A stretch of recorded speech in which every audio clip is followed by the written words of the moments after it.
le roi.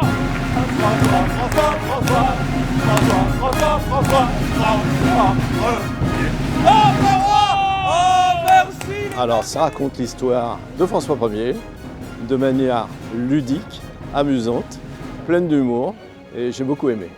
Vous parlez au vainqueur de Marignan. Marignan, c'est 16 000 morts.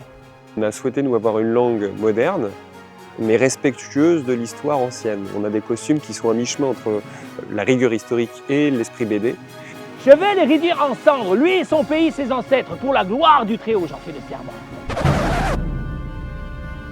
Vous l'attaquerez au nord, moi à l'est, au sud et à l'ouest.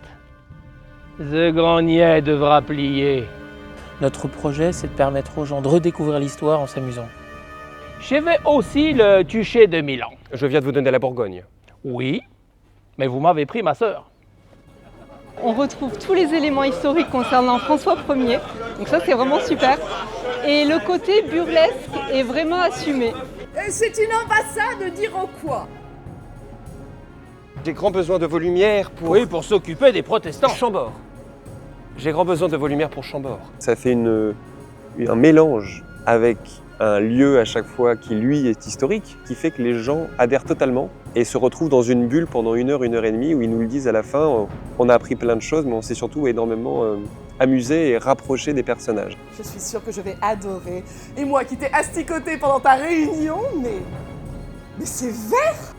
Vraisemblablement, si en France on aime autant la langue et la culture, le premier roi qui nous a appris ça, c'est sans doute François Ier. Vin, fromage, livres, chansons, voyages dans toute l'Europe. Tout le monde a très bien joué, donc je suis ravie d'avoir vu cette représentation. C'est magnifique parce que la mise en scène est très originale, c'est drôle. C'était vraiment au top, hein. Vraiment au top, ça c'était bien. Chers amis, chers spectateurs, chers lecteurs, je t'invite à venir voir la pièce parce qu'on y apprend des choses, mais surtout on s'amuse. Je mets 5 étoiles. Et on t'attend très très vite. Sacré François, le plus français des rois.